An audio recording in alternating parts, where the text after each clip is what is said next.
Bismillahirrahmanirrahim. Assalamualaikum warahmatullahi wabarakatuh. Perkenalkan, nama saya Nurnaningsi, asal instansi dari SMA Negeri 1 Bojong Soang. Pada kali ini saya akan melaporkan IKI bulan Januari. Sejalan dengan visi misi SMA Negeri 1 Bojong Soang, yaitu untuk meningkatkan kompetensi peserta didik agar memiliki daya saing untuk melanjutkan ke jenjang pendidikan tinggi dan sesuai juga dengan visi misi dari Provinsi Jawa Barat, yaitu terwujudnya Jabar Juara Lahir dan Batin dengan inovasi dan kolaborasi. Baiklah, pada kesempatan kali ini saya akan memaparkan hal yang terkait dengan kedisiplinan siswa, yaitu para siswa yang sering terlambat untuk masuk ke kelas pasca pelajaran olahraga. Nah, di sini deskripsi permasalahannya diantaranya adalah para siswa yang seringkali mereka terlambat untuk memasuki mata pelajaran selanjutnya setelah mengikuti pelajaran olahraga sebelumnya. Nah, ternyata setelah digali akar permasalahannya diantaranya para siswa memiliki motivasi belajar yang kurang untuk belajar di kelas, ya. Sebagian besar mereka sangat senang untuk belajar di luar kelas, sehingga mata pelajaran olahraga adalah mata pelajaran favorit, biasanya seperti itu. Nah, pada saat mereka harus kembali ke kelas dan mereka setelah melakukan olahraga di lapangan atau di luar kelas, maka mereka selanjutnya yang harus mereka lakukan adalah mengganti baju atau mengganti pakaian olahraga. Nah, pada saat hal itu harus segera mereka lakukan, tidak mereka lakukan karena merasa materi pelajaran selanjutnya adalah materi pelajaran yang membosankan, sehingga eh, dapat difahami bahwa motivasi belajar mereka untuk memahami atau untuk menjalani materi pelajaran selanjutnya itu kurang. Nah, selanjutnya juga setelah digali kurangnya disiplin siswa. Jadi memang pada saat seharusnya berganti pelajaran selanjutnya, siswa merasa tidak memiliki keinginan untuk belajar di pelajaran selanjutnya gitu, atau siswa tersebut mencoba untuk lalai, sehingga disinilah kekurang disiplinan mereka, sehingga pada saat mereka harus berganti pakaian di jam pelajaran selanjutnya itu akan memakan waktu yang lama. Nah, kurang lebih seperti itu.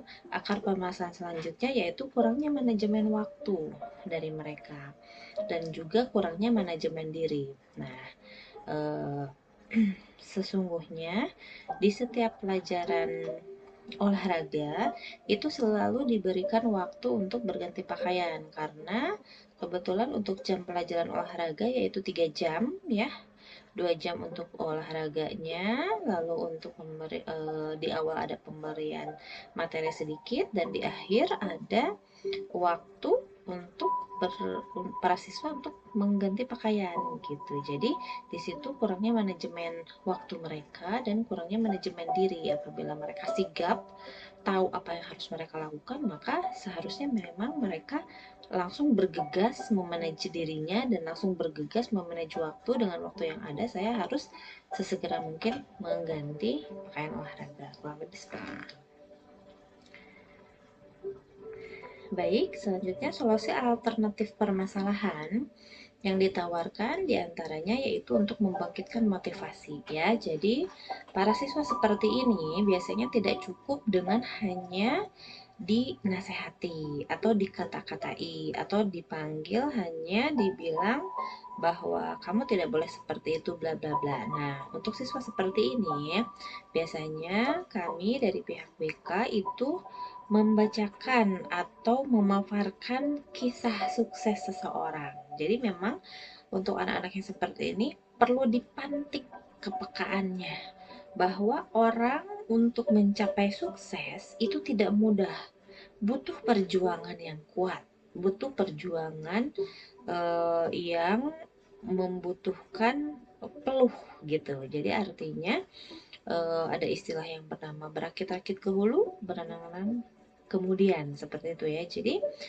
pada saat seseorang itu sukses, maka ada berbagai proses yang harus dia jalani, diantaranya kedisiplinan, lalu diantaranya patuh pada aturan, ya kurang lebih seperti itu. Jadi dibacakan kisah-kisah sukses tersebut diantaranya dengan harapan dapat membangkitkan motivasi mereka supaya lebih disiplin dan lebih menghargai waktu.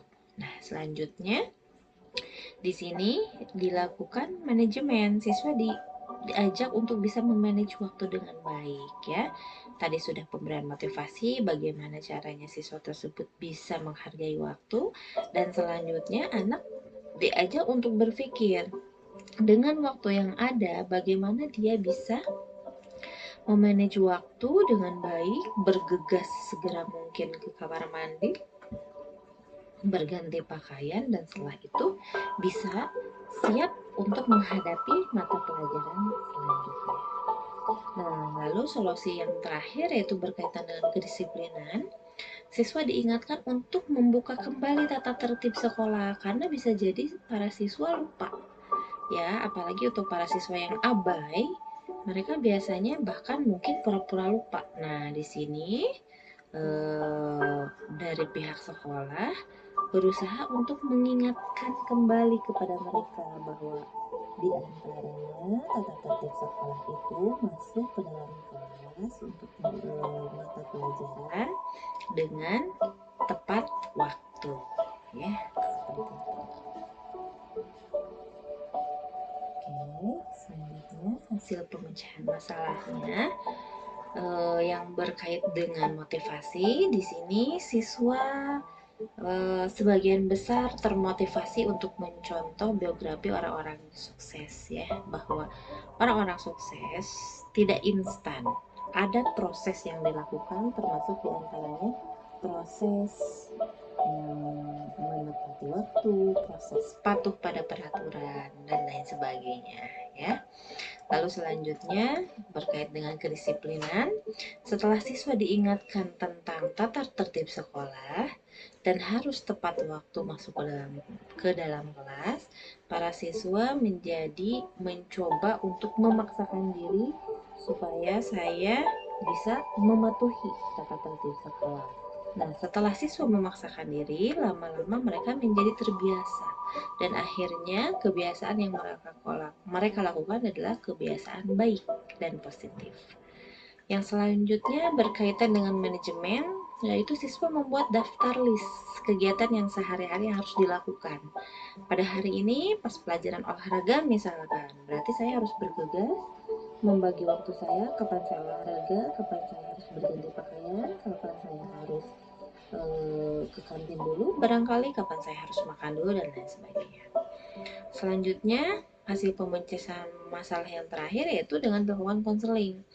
Jadi, di sini juga memang digali kenapa siswa sering lalai masuk ke dalam kelas setelah pelajaran olahraga gitu ya. Nah, apabila ditemukan ternyata ada permasalahan tertentu, nah ini didapatkan melalui konseling ya, konseling individual yang dilakukan oleh para siswa